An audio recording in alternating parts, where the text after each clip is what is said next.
on being announced as part of Winter Jam 2022 artist list. How did you react when you first were invited and knew that you had that as part of your upcoming tour? Man, Winter Jam is such a big tour, and I'm always excited and honored to get to play that tour. I've become family with so many of those people, and regardless of who the artist is, so many of the crew and New Song, of course, is who puts it on. They stay the same, and so it's going to be great to catch up with them.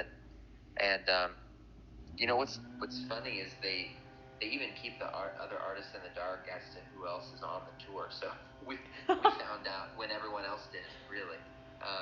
You know, a few of the other artists that are going to be on. So we're really excited to make new friends and again, to catch up with old friends. And it's going to be such a great tour. Lineup is stacked, so it's going to be a lot of fun. Yeah, that's awesome. You've actually had a busy few months of tour dates this year with, touring with Danny Gokey, and you had your own Miracles tour. Can you share some of what impacted you most experiencing those nights? Yeah, it's been so great getting human interaction again. We did a drive-in tour with Skillet earlier this year, and whereas the backstage human interaction was so nice and needed, we didn't really have the fans interaction because, things were still pretty crazy at that point. So getting to see people again in a room and getting to meet people again has just been so refreshing after these couple years.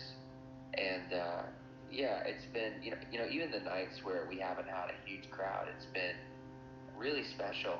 It's almost like they make up for it, with spirit, and it's just been amazing. It's been busy, but it's been amazing. That's awesome. I wondered, has your goals or your vision shifted for those live shows then, since you had that limited in-person opportunities and now to get back into it?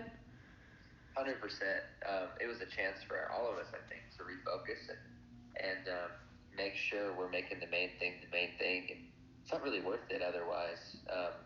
Especially now, I've got a wife and I've got twin girls at home, and no offense to anyone coming to shows, but I would much rather be home if I didn't feel called to this. So, yeah, we were able to reshift and refocus, and it's about people. We're here to love on people, and everything we do is for the people. Yeah. So it's whether it's putting on a great show or what's cool about this Miracles tour is we've stripped everything way back, and it's just me and a piano for the night. But it's been so refreshing and new, and something that the fans have never seen before for me, and yeah, it's just a chance to get intimate and vulnerable with everyone. But it's been a really beautiful night. I'm glad to hear that. So you will be appearing on season 3 of Grace Notes this year. Can you share a little bit about when you first heard about that opportunity and what your initial reaction was? Yeah, to be honest, it's not something I was super familiar with before, but you better believe I'm familiar with it now. It's amazing what they're doing, and they kind of gave me a little history lesson when I showed up, and I love that. And I was also a big Neon Trees fan, and the drummer, I didn't know this at the time, but after I had left for the day, we had done the interview and done the performance. The drummer from Neon Trees is who was interviewing me, so I was like, what? I had no idea. Kind of freaked out. But man, I just think it's so cool that even in a mainstream space, they're able to talk faith and talk, just different things that God has brought us all through in a very cool, non-preachy or stiff way. I thought it was a really great day. Was there with Unspoken, actually, so we both got to do it that day and hang out. But I love what they're doing and honored to be a part of it. Awesome, that's great. Can't wait to see that. You're not inexperienced when it comes to television shows, so I'm curious. Thinking back, since you've been on American Idol, Has there been a lesson that you've learned from that time that you weren't necessarily in the space to realize in the moment, but now that you've had more experiences and you're able to reflect more, has there been something that stood out to you? Oh man, let me think. Um, I mean, I learned so much on the show, and unfortunately, sometimes you learn through experience. So you learn by doing something stupid and go, I'm never going to do or say that again. So, yes, definitely. Or, I'm 30 now, and I was 20 and 21 when I was on the show.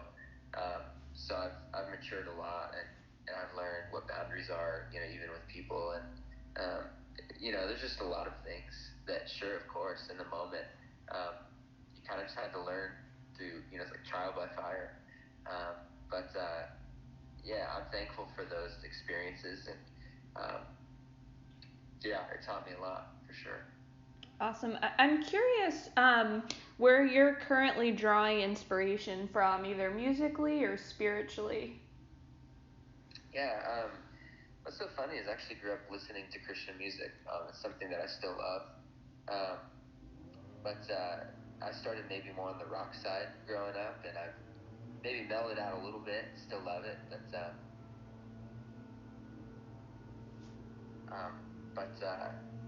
I think I lean more on the pop side now. So I love a good, well-written pop song. That could be mainstream or Christian. I just think a well-crafted pop song gives me life. But spiritually, man, time with God is so important. If we can't lead people where we haven't gone, and so I think time with God away every day is so important. The world's always changing, so we always have to be prepared, and we always have to um, get that new nugget, that God is trying to tell us. And if we're not spending the time, again, we're not going to be able to convey that to um, this audience that is, listening to us, whether on stage or through, um, through their phone. So we have a big responsibility, actually, and it's something I don't take lightly. So I definitely want to have something to offer other than what the world has to offer. Amen. I am going to close with one final question for you. And you can have this be a musical or a more personal answer, but what are you most expectant for in the remainder of this year moving into 2022? Oh man, that's a great question. Um, Literally, my entire world revolves around my kids right now, my wife and kids, and it's been a really busy season on the road. Um, so not even necessarily a really deep answer, but I'm more so really excited to have the rest of the year um, chilled out a little bit and get to be present and home with my kids. FaceTime is an amazing invention, and I'm so thankful to whoever invented it, but it's just still not the same. It's getting to hold my girls and to get to play with them and read to them. And yeah, I just cannot wait to be home with them, especially before a busy winter jam schedule. So um, yeah, I'm expected to be home with them. Yeah. That's awesome.